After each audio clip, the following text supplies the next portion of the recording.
దేశ రాజధాని కాలుష్యం కోరల్లో చిక్కుకుపోయింది. ఆస్తమా, బ్రోంకటైటిస్ లాంటి శ్వాస సంబంధ వ్యాధులు ప్రజల జీవనకాలాన్ని హరి.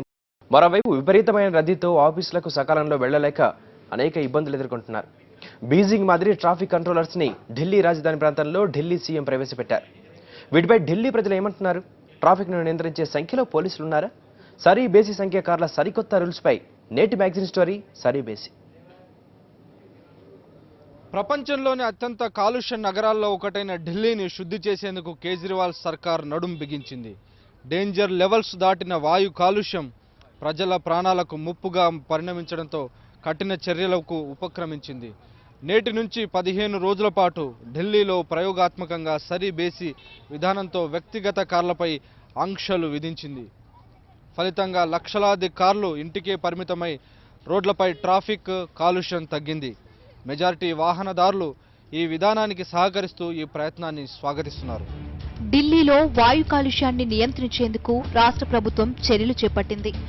సరి సంఖ్య నెంబర్ ప్లేట్ ఉన్న వాహనాలను సరి సంఖ్య తేదీలలో, బేసి సంఖ్య నెంబర్ ప్లేట్స్ ఉన్న వాహనాలను బేసి సంఖ్య తేదీలలో తిరిగేందుకు మాత్రమే అనుమతించాలని నిర్ణయించారు. ఉదయం 8 నుంచి రాత్రి 8 వరకు ఈ నిబంధనలు అమల్లో ఉంటాయి. దీని కారణంగా 10 లక్షల కార్లు ఇంటికే పరిమితం కావాల్సి ఉంటుంది. మొత్తం ఢిల్లీలో సుమారు 20 లక్షల కార్లు రిజిస్టర్ అయి ఉన్నాయి. అన్ని రకాల వాహనాలు కలిపి ఢిల్లీ నేషనల్ క్యాపిటల్ రీజియన్లో సుమారు 80 లక్షలు ఉన్నట్లు ఢిల్లీ కాలుష్య నియంత్రణ మండలి చెబుతోంది. ఈ నియంత్రణ చర్యల వల్ల కాలుష్యం తగ్గే అవకాశం ఉందని వాతావరణ నిపుణులు చెబుతున్నారు. Air pollution data coming from the Central Pollution Control Board and Delhi Pollution Control Committee, it is very clear that the levels of pollution in Delhi are very high. They are several times higher than the standards, and also during winter the levels go up even higher, and that's because of the cool and calm weather condition, the inversion, the air gets trapped, and therefore the pollution happening inside the city also gets trapped, and we see very big build-up. Now, there are several reasons why pollution levels are very high in Delhi, and there are many sources today. But one of the primary sources are vehicles. So there are vehicles, there are power plants, then there is open burning, trash burning, all of these construction activity, all of them are contributing to the pollution levels in the city. అయితే VVIP కార్లకు ఈ విధానం నుంచి ఢిల్లీ రాష్ట్ర ప్రభుత్వం మినహాయింపునిచ్చింది. ఈ మినహాయింపుపై సోనియా గాంధీ అల్లుడు Robert Vadra మండిపడుతున్నారు. చట్టం అందరికీ సమానంగా ఉండాలని ఆయన ఫేస్బుక్ లో పోస్ట్ చేశారు. వీవీఐపీ పేరుతో మినహాయింపు పొందడం హిపోక్రసీ అని అంటున్నారు ఆయన. Centre for science and environment సైతం మినహాయింపులను వ్యతిరేకిస్తుంది. వీఐపీ పేరుతో ఎక్కువ మినహాయింపులు ఇవ్వటం అసలు లక్ష్యం దెబ్బతింటుందని వాదిస్తుంది. ఇవే కాకుండా 2 వీలర్ వాహనాలు, మహిళలు నడిపే కార్లకు మినహాయింపులు ఇవ్వడమేంటని సిఎస్ఈ ప్రశ్నిస్తోంది. ఈ మినహాయింపులను దుర్వినియోగపరిచే అవకాశం ఉందని సిఎస్ఈ ఆందోళన వ్యక్తం చేస్తుంది. ఇటు వాహనదారులు సైతం వీఐపీలు ప్రభుత్వ వాహనాలను వదిలేసి తమపై ఆంక్షలు విధించడం ఏంటని ప్రశ్నిస్తున్నారు. कार ओनर के नाते से परेशानी होगी, क्योंकि जो हमारा ट्रांसपोर्ट सिस्टम है वो इतना मजबूत नहीं है कि हर जगह आप बस से जा सकें या फिर ऑटो आपको मिल जाए. उतनी ऑटोज़, उतने बस हमारे यहाँ नहीं है. परेशानी तो होगी, लेकिन अगर फिर भी पॉल्यूशन कम होता है तो बहुत अच्छी बात होगी. ఇటు ప్రభుత్వాలే కాదు, అటు కోర్టులు సైతం కాలుష్యంపై చాలా సీరియస్ గా స్పందిస్తున్నాయి. జాతీయ హరిత ధర్మాసనం డీజిల్ వాహనాలపైన అనేక ఆంక్షలు విధించింది. ఢిల్లీలో ప్రవేశించే సరుకుల వాహనాలు, డీజిల్ వాహనాలకు ప్రవేశ రుసుముని 2 చేసింది. ఇక సర్వోన్నత న్యాయస్థానం సైతం ఢిల్లీలో పెరిగిపోతున్న కాలుష్యంపై ఆందోళన వ్యక్తం చేసింది. కాలుష్యాన్ని తగ్గించేందుకు కొన్ని కఠినమైన ఆదేశాలను జారీ చేసింది. It is absolutely essential, looking at the levels that you're talking about, you really need very stringent action on each and every source. From that perspective, therefore, this beginning that we are seeing now in the city in terms of the new decisions that are getting taken to reduce pollution, that is a welcome step forward. But we would certainly want the government not to stop at that, but keep the momentum going. So therefore, the very recent decisions that have been taken, also because of the intervention from the Supreme Court, that they are going to stop. 2000 CC కంటే అధిక సామర్థ్యపు diesel వాహనాలను ఢిల్లీలో 3 నెలల పాటు registration చేయొద్దని సర్కారు ఉత్తర్వులిచ్చింది. 2005 కంటే మున్ముందు రిజిస్టర్ అయిన వాణిజ్య డీజిల్ వాహనాలను ఢిల్లీలోకి అనుమతించొద్దని ఆదేశించింది. మార్చి చివరికల్లా అన్ని టాక్సీ వాహనాలు సీఎన్జీలోకి మారాలని సర్కార్ స్పష్టమైన ఆదేశాలు జారీ చేసింది. Therefore, the very recent decisions that have been taken, also because of the intervention from the Supreme Court, that they are going to stop more than 10-year-old trucks from coming inside the city. They are doubling the environment compensation charge on trucks. All taxis in the entire National Capital Region will now have to move to CNG. The court have asked for very stringent action on trash burning and road dust control. And also, the Delhi government has decided to shut down the Badapur power plant, but at the same time, they are for the first time trying to restrain the personal vehicles. And from 1st of January, they will roll out the odd and even formula for the cars, so that on each day, at least 50% of the cars will be taken off the road. ఫలితంగా వాహనాల కాలుష్యం ప్రమాదకర స్థాయిని మించింది. ఈ కాలుష్యంతో లక్షల మంది శ్వాసకోశ వ్యాధుల బారిన పడుతున్నారు.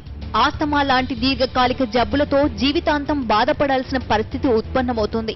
డీజిల్ వాహనాలు వదిలే పొగతో క్యాన్సర్ బారిన పడే వారి సంఖ్య పెరుగుతోందని వరల్డ్ హెల్త్ ఆర్గనైజేషన్ ఓవైపు ఆందోళన వ్యక్తం చేస్తుంది. ఢిల్లీలో పీల్చే ఈ గాలి ఈ ప్రజల ప్రాణాలను తీస్తోంది. ఈ కాలుష్యంతో గంటకొకరు చనిపోతున్నట్టు centre for science and environment నివేదికలు చెబుతున్నాయి. ఈ కాలుష్యం కారణంగా అస్తమా, బ్రాంకైటిస్ లాంటి శ్వాసకోశ వ్యాధుల బారిన పడి జనం తమ ఆరోగ్యాన్ని, డబ్బును గుల్ల చేసుకుంటున్నారు. ఈ కాలుష్యాన్ని అరికట్టే చర్యల్లో దిగుతున్నటువంటి మొదటి ప్రయత్నమే సరిబేసి కార్ల నియంత్రణ. ఈ చర్యలతో ఇంధన వినియోగం తగ్గి విదేశీ మారక ద్రవ్యం ఆదా కావడమే కాక ప్రజారోగ్యం మెరుగు కాబోతోంది. కాలుష్యంతో ప్రజారోగ్యం తీవ్ర స్థాయిలో దెబ్బతింటుంది. సిఎస్సి నిర్వహించిన ఓ అధ్యయనంలో ఏటా 30,000 మంది కాలుష్యం కారణంగా చనిపోతున్నట్లు తేలింది. ఆస్తమా, బ్రాంకైటిస్ లాంటి దీర్ఘకాలిక వ్యాధులతో జనం గుండె, క్యాన్సర్ లాంటి ప్రాణాంతక జబ్బులకు గురవుతున్నారు. ఊపిరితిత్తుల సామర్థ్యం తగ్గి శ్వాస సంబంధిత వ్యాధులతో వేలాది మంది రోగులు ఆసుపత్రులకు క్యూ కడుతున్నారు. వాయు కాలుష్యం వల్ల ఢిల్లీలో గంటకొకరు చనిపోతున్నట్లు centre for sciences and environment నిర్వహించిన అధ్యయనంలో తేలింది. వాహనాలు, పరిశ్రమల నుంచి వెలువడే పొగ కారణంగా వాతావరణం ప్రమాదకర స్థాయిలో కలుషితమవుతుందని సిఎస్సి ఆందోళన వ్యక్తం చేసింది. ఈ కాలుష్యం వాతావరణ మార్పులకు కారణమవుతుందని నివేదికలో వెల్లడైంది. సరైన సమయానికి వర్షాలు లేకపోవడం, తీవ్ర స్థాయిలో ఎండలు కావడం వల్ల దేశ ఆర్థిక, మానవ ప్రగతికి ఆటంకం కలుగుతుంది. చేయి దాటుతున్న ఈ పరిస్థితులను చక్కదిద్దుకునేందుకు యుద్ధ ప్రాతిపదికన చర్యలు తీసుకోవాలి. లేదంటే మానవాళి మనుగడకు ముప్పు ఏర్పడే ప్రమాదం ఉందని సంకేతాలు వెలువడుతున్నాయి. వాతావరణం మార్పుల కారణంగా తెలుగు రాష్ట్రాల్లో తీవ్రమైన ఎండలతో వడదెబ్బ తగిలిన 600 మందికి పైగా గత వేసవిలో మరణించారు. అతివృష్టితో నవంబర్, డిసెంబర్ మాసాలలో ఉత్తరాంధ్ర, నెల్లూరు, రాయలసీమలోని కొన్ని ప్రాంతాలలో భారీ వర్షాలు ముంచెత్తారు. పెద్ద ఎత్తున పంట నష్టం, ఆస్తి నష్టం జరిగి రైతాంగం తీవ్ర ఇబ్బందులు ఎదుర్కొంటుంది. ఒకదానికొకటి ఇంటర్లింక్ గా ఉన్న ఈ వాతావరణాన్ని చక్కదిద్దేందుకు కొన్ని కఠిన చర్యలు అవసరమని పర్యావరణవేత్తలు అంటున్నారు. ఢిల్లీలో కాలుష్యాన్ని అరికట్టేందుకు కేవలం బేసి విధానం మాత్రమే కాదు, నూతన టెక్నాలజీని తయారు చేసుకుని క్లీన్ ఎనర్జీతో పరిశ్రమలు నడపాల్సిన అవసరం ఉందని సిఐఎస్సి సూచిస్తోంది. అసలు ఢిల్లీ ఇంత కలుషిత నగరంగా మారడానికి కారణాలేమిటి? అవసరానికి మించి వ్యక్తిగత కార్ల వినియోగం, కాలం చెల్లిన లక్షలాది వాహనాలు ఓ కారణమైతే పరిశ్రమల నుంచి వెలువడే పొగ, భవన నిర్మాణ వ్యర్థాలు, దుమ్ము, ధూళి మరో కారణం. ఢిల్లీ నగర సామర్థ్యానికి మించి 5 రెట్ల జనాభా అధికంగా నివసిస్తుండటంతో ఇక్కడ మౌలిక సదుపాయాలపై ఒత్తిడి ఎక్కువవుతోంది.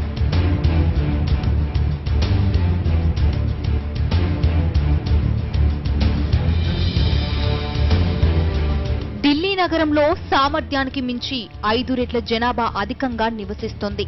సంపన్న కుటుంబాల ఇళ్లలో అవసరానికి మించి 5 నుంచి 10 కార్లు వినియోగంలో ఉన్నాయి. దీనికి తోడు గ్యాడ్జెట్స్ మార్చినంత ఈజీగా కొత్త మోడల్ కార్లను కొంటున్నారు. కార్ల కొనుగోలుపై ఎటువంటి నిషేధాలు, నియంత్రణలు లేకపోవడంతో ఒక్కో వ్యక్తి తన ఇష్టం వచ్చినన్ని కార్లను కొంటున్నారు. 2 వీలర్స్ నుంచి వెలువడే పొగ వల్ల సుమారు 31% కాలుష్యం పెరుగుతుందని సిఎస్సి పరిశోధనలో తేలింది. ముఖ్యమంత్రి గారికి నిజంగా ఈ చట్టాన్ని పటిష్టంగా అమలు చేయాలనుకుంటే మీరు మనిషికి ఒక కారు నిబంధన తీసుకురండి. ఒక్కొక్క మనిషికి 5 కార్లు తిరుగుతున్నాయి ఢిల్లీలో. నడవటానికి కనీసం ఒక సందు కూడా ఉండలేదు. మరి ఇంజిన్ ఏమో ఆన్లో ఉంటుంది. దానివల్ల పొల్యూషన్ ఎక్కువ అవుతుంది. అంటే దాని ప్రయాణం చేసేటువంటి కిలోమీటర్లు తక్కువ అయినప్పటికీ పొల్యూషన్ ఎక్కువగా ఉంటుంది. కాబట్టి రాష్ట్ర ప్రభుత్వం, ఈ ఢిల్లీ ప్రభుత్వం, కేజ్రీవాల్ గారు ఇవన్నీ దృష్టిలో పెట్టుకొని ఈ ప్రజల్ని ఈ యొక్క రోగాల నుంచి అంటే భయంకరమైన రోగాల నుంచి కాపాడవలసిందిగా కోరుతున్నాం.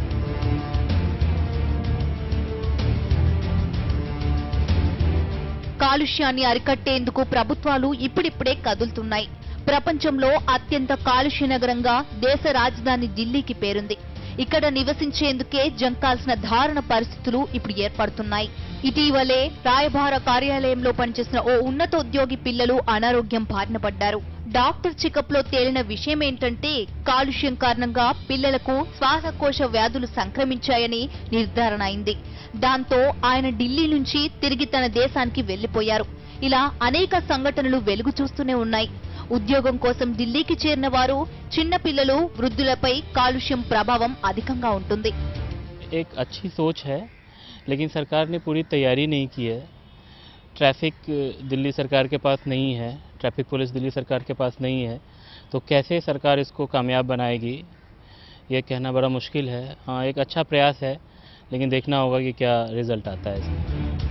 మన రాష్ట్రం నుంచి ఢిల్లీకి వచ్చిన శివకుమార్ అనే వ్యక్తి 3 ఏళ్లలో శ్వాస సంబంధమైన సమస్యలతో బాధపడుతున్నారు. డాక్టర్ దగ్గరికి వెళ్తే ఆస్తమా అటాక్ అయిందని తేలింది.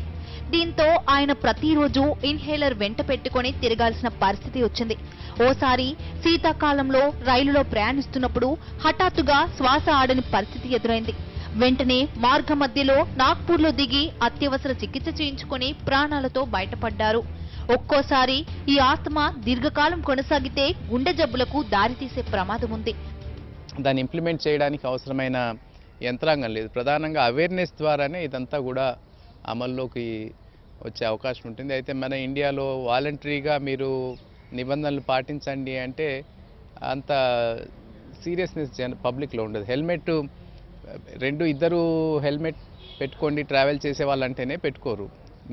ఫైన్ వేస్తారంటేనే పెట్టుకుంటారు. అట్లానే ఇది కూడా 2000 రూపాయలు ఫైన్ వేస్తేనే సరిపోతుంది అని ముందుగా అనుకున్నారు. 2000 రూపాయలు ఫైన్, ఈ ఆర్డ్ ఈవెన్ నంబర్లను వైలేట్ చేస్తే 2000 రూపాయలు ఫైన్ అని. దానికి తగ్గ యంత్రాంగం లేదు. సో అన్ప్రిపేర్డ్గా దీన్ని మొదలు పెడుతున్నారు అని ఒక విమర్శ ఉన్నప్పటికీ కూడా ఒక ప్రయత్నం అయితే చేస్తున్నారని చెప్పొచ్చు. ఈ విపరీతమైన పొల్యూషన్, చరిత్రలో ఎప్పుడు లేనంత పొల్యూషన్ దేశ రాజధానిలో వెంటాడుతోంది. ఇక్కడ ఈ పొల్యూషన్ కారణంగా చాలామంది ఆయాసానికి గురి కావడం, వాళ్ళ ఆస్తమా, రకరకాల శ్వాస సంబంధ వ్యాధులకు గురై చనిపోతున్న పరిస్థితి. కాలుష్య నియంత్రణకు చేపట్టిన చర్యలు అమలు చేయడం సాధ్యమేనా అన్నది చర్చానీయాంశంగా మారింది. సరి బేసి నెంబర్ ప్లేట్ల విధానంలో కార్లను నియంత్రించడం సులభమేమీ కాదు. ఈ విధానాన్ని అమలు చేసేందుకు ప్రజల సహకారం అత్యంత అవసరం. జరిమానాలు, తనిఖీల ద్వారా కంటే వాహనాలదారులను చైతన్యం చేయడం ద్వారానే ఈ ప్రయత్నం విజయవంతమవుతుంది. దీనికి ప్రజలంతా సహకరించాలని కోరారు ఢిల్లీ పోలీస్ కమిషనర్ బస్సీ. सबसे पहले तो मैं आपको बताना चाहूँगा कि एक वॉलंटियर्स वाला मुद्दा था, तो अब जो वॉलंटियर्स हैं वो इंडिपेंडेंटली नहीं लगेंगे. प्राइवेट सिटीज़न भी वॉलंटियर्स नहीं होंगे. प्राइवेट सिटीजन्स, ये जो सिविल डिफेंस के वॉलंटियर्स होंगे, इनको या तो ट्रांसपोर्ट डिपार्टमेंट के साथ में ये काम करेंगे, या ये एसडीएम के साथ में काम करेंगे, या ये जो है ट्रैफिक पुलिस के साथ में काम करेंगे. जो है इम्पाउंडिंग की हमने बात की थी, चूँकि कानून के मुताबिक इम्पाउंड करने का की जो है पॉसिबिलिटी नहीं होगी, तो अगर कोई व्यक्ति पकड़ा जाता है और उसका चालान होता है तो ऑब्वियसली उसको फिर एक मौका दिया मिलेगा कि वो अपने घर या जहाँ पे भी उसने जाना वहाँ पे जाके वो मतलब गाड़ी को सड़क से हटा ले. तो ऐसे में इसका मतलब ये हो गया कि अगर किसी का एक बार चालान हो गया तो वो अपनी गाड़ी लेके, अगर मान लीजिए मैं तिलक नगर से आता हूँ और मेरा जो है किंग्सवे कैंप पे चालान हो जाता है, तो किंग्सवे कैंप से मुझे वापस जाने का मौका भी मिलेगा. So we already know the data is already out there. The number of premature deaths that we have due to air pollution related diseases are already very big, which works out to be 1 death per hour. Already studies have shown that the lungs of every third child is impaired, and therefore with this kind of health impacts, people of Delhi will have to come forward and ensure that these strategies for air pollution control are successful. కాలుష్యం వల్ల కలుగుతున్న అనార్థాలను వారికి అర్థమయ్యేలా వివరించి ఈ కొత్త విధానం అమలుకు వాహనదారులందరినీ సమాయత్తం చేయాలి. లేదంటే వాహనదారుల నుంచి పెద్ద ఎత్తున వ్యతిరేకత ఎదుర్కోక తప్పదు. ఒక్కోసారి ఈ వ్యతిరేకత వల్ల రోడ్లపై గొడవలు, ఉల్లంఘనలు పెద్ద ఎత్తున పెరిగిపోయే అవకాశం ఉంది. ఈ నియంత్రణలపై ఇప్పటికే వాహనదారులు పెదవి విరుస్తున్నారు. వీఐపీలను, ప్రభుత్వ వాహనాలను వదిలేసి తమపై ఆంక్షలు విధించడం ఏంటని వారు ప్రశ్నిస్తున్నారు. पॉल्यूशन में देखिए प्रॉब्लम ये है कि कितना प्राइवेट गाड़ियां चल रहा है, बट पॉल्यूशन उनके पास नहीं है. अगर मैं आपको दिखाऊंगा मेरा पॉल्यूशन अप टू डेट चल रहा है. पुलिस मुझे ही रोकती है, मेरा चेक करती है, प्राइवेट गाड़ी और बसेस का नहीं चेक करती है. ये सबसे ज़्यादा प्रॉब्लम दिल्ली के अंदर है. गवर्नमेंट गाड़ियों को वैसे ही कौन टच करता है, उनके ऊपर लाल बत्ती भी है, सब कुछ है. दिल्ली गवर्नमेंट को यही बोलना चाह रहे हैं, जो कर रहे हैं ये सक्सेस तो होने वाला नहीं है. बाकी गवर्नमेंट के ऊपर है, ट्राई करते रहेंगे. पब्लिक के ऊपर ही तो ट्राई करना है और कहीं तो करना नहीं है. कर रहे हैं ये लोग. अपनी सरकारी गाड़ियों पे तो कोई कुछ नहीं कर रखा, भारत सरकार लिखवा रखा है और सारे एमपी वगैरह सबकी फ्री कर रखे हैं इन्होंने. बाकी हम लोगों का देखते हैं क्या चल रहा है. इवन और भी प्राइवेट लोगों को बोल दिया कि प्राइवेट गाड़ियां बंद होगी, लोगों की डीजल गाड़ियां चल रही हैं, डीजल भी बंद हो जाएगी. जिसने अभी हम लोगों ने नए नए व्हीकल ले रखे हैं वो कहाँ जाएंगे. कि एक गाड़ी चल रही है, एक गाड़ी हमें तो ऑफिस आना जाना होता है, एक गाड़ी किसी के साथ अब करके आएंगे, दिक्कत तो होगी. 1 से 15 दिन तक देखते हैं, क्योंकि गवर्नमेंट के अंडर में तो कुछ कर नहीं सकते, गवर्नमेंट की बात पे तो कुछ कर नहीं सकते. ఈ విధానాన్ని అమలు చేసే ట్రాఫిక్ విభాగం వద్ద సరిపోయినంత సిబ్బంది లేరని ఉన్నతాధికారులు చెబుతున్నారు. అసలు ఢిల్లీ ఇంత కలుషిత నగరంగా మారడానికి కారణాలు ఏమిటి? అవసరానికి మించి వ్యక్తిగత కార్ల వినియోగం, అధిక జనాభా ఒక కారణమైతే కాలం చెల్లిన లక్షలాది వాహనాలు, పరిశ్రమలు వదిలే పొగ, దుమ్ము ధూళి, భవన నిర్మాణ వ్యర్థాలు, చెత్తా చెదారం, 80 లక్షల వాహనాలు వదులుతున్నటువంటి పొగ, ఇవన్నీ ఢిల్లీ కాలుష్యానికి ప్రధాన కారణాలని కాన్పూర్ ఐఐటి అధ్యయనంలో వెల్లడైంది. ఈ కాలుష్యాన్ని నివారించేందుకు కేంద్ర రాష్ట్ర ప్రభుత్వాలు ఘర్షణ వైఖరి విడనాడి సమన్వయంతో పనిచేయాల్సి ఉంది. ట్రాఫిక్ పోలీస్ యంత్రాంగాన్ని బలోపేతం చేసేందుకు సిబ్బందిని అధికంగా నియమించాలి. 10 లక్షలకు పైగా కార్లను ఆపేయడం వల్ల వారికి ప్రత్యామ్నాయ మార్గాలను ప్రభుత్వం చూపాల్సి ఉంటుంది. ఒకే మార్గంలో ఒకే ఆఫీసుకు వెళ్లే వారంతా కార్ పూలింగ్ లో ప్రయాణించడం ద్వారా కొంత వెసులుబాటు కలుగుతుంది. అయితే అందరికీ కార్ పూలింగ్ సాధ్యం కాదు. వారి కోసం ప్రజా రవాణా వ్యవస్థను బలోపేతం చేయాల్సి ఉంటుంది. బస్సులు, టాక్సీలు, మెట్రో రైల్ సర్వీసులు పెంచడం వల్ల ఇబ్బందులు కొంతమేర నివారించే అవకాశం ఉంది.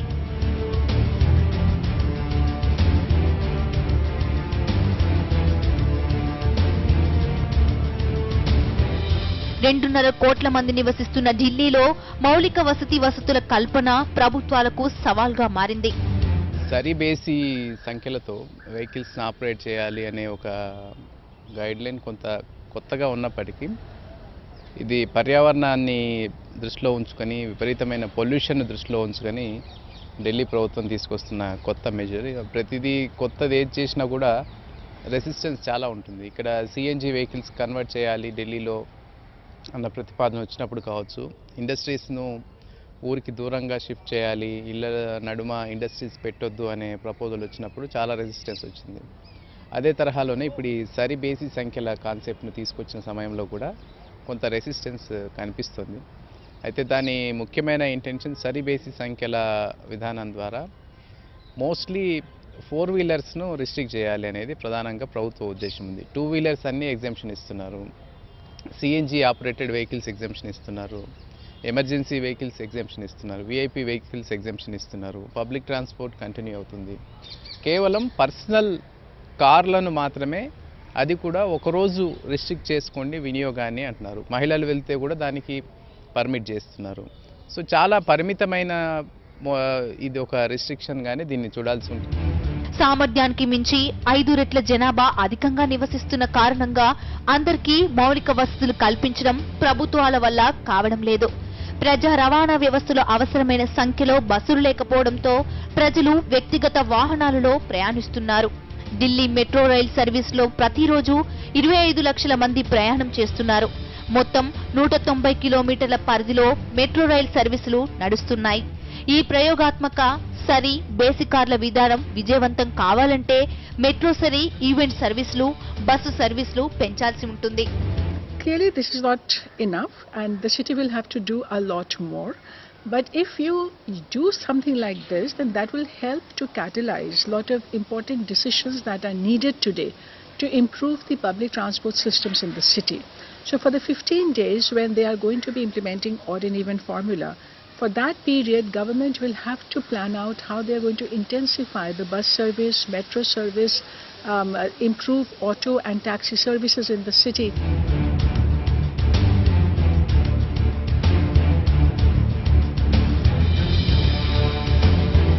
అత్యధికంగా నివసించే ప్రాంతాలలో వీలైనన్ని ఎక్కువ బస్సులు, టాక్సీలు, ఆటోలు దొరికేటట్లు ప్లానింగ్ చేయాలి.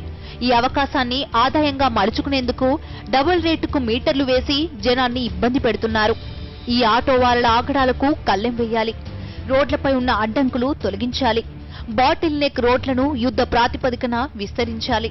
ఢిల్లీ పరిధిలో టోల్ గేట్లను తొలగించి వాహనాలు సాఫీగా, వేగంగా వెళ్లేందుకు చర్యలు తీసుకోవాల్సి ఉంది. సగానికి సగం వాహనాలు రోడ్లపైకి రాకపోవడం వల్ల వాహనాల వేగం పెరిగి త్వరగా ఆఫీసులు, ఇళ్లకు చేరుకునే అవకాశం ఉందని నిపుణులు అభిప్రాయపడుతున్నారు. వాహనాల టెక్నాలజీలో మార్పులు తీసుకురావడం ద్వారా కాలుష్యాన్ని అరికట్టే వీలుంది. If you really look at it today, the buses that the city have, even with these number of buses, the buses are not being able to do their regular scheduled trips. They cannot even complete their trips. There are a lot of cases of cancelled trips, missed trips, reduced number of kilometers per bus, and all of that is happening because of the congestion on the road. So there are so many cars today on the road that the buses just don't have the space to move quickly so that they can complete all their scheduled trips. ప్రభుత్వం రూపొందించే విధానాలతో eco friendly వాహనాలకు ప్రోత్సాహకాలు, రాయితీలు ప్రకటించడం ద్వారా దీని ఉత్పత్తిని పెంచే అవకాశం ఉంటుంది.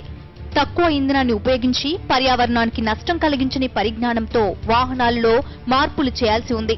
సిఎన్జి, ఎల్పీజీ ఇంధనంతో నడిచే వాహనాలతో పర్యావరణానికి ఎటువంటి నష్టం లేదు. అయితే ఈ ఇంధనాలు డిమాండ్లకు తగినంతగా దొరకటం లేదు. ప్రభుత్వాలు ఈ సంప్రదాయేతర ఇంధనాలు అధికంగా లభ్యమయ్యేలా చూసేందుకు అవసరమైన చర్యలు చేపట్టాలి. ఎక్కువ సంఖ్యలో అవుట్లెట్లను తెరవాల్సి ఉంది.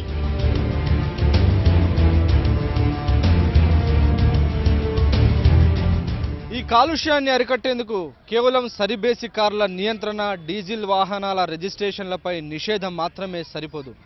ఈ చర్యల వల్ల కేవలం 10% మాత్రమే కాలుష్యం తగ్గుతుందంటున్నారు పర్యావరణవేత్తలు. ఢిల్లీ కాలుష్యానికి కారణమవుతున్న సరిహద్దు రాష్ట్రాల సహకారము దీనికి అవసరం. బహుముఖ చర్యలతో దీన్ని నిరోధించాలి. అప్పుడే ఢిల్లీ నగరానికి ఈ వాయు కాలుష్యం నుంచి సంపూర్ణ విముక్తి. కెమెరామెన్ అరవింద్, ప్రశాంత్తో కలిసి వెంకటేష్, సాక్షి టీవీ, న్యూఢిల్లీ.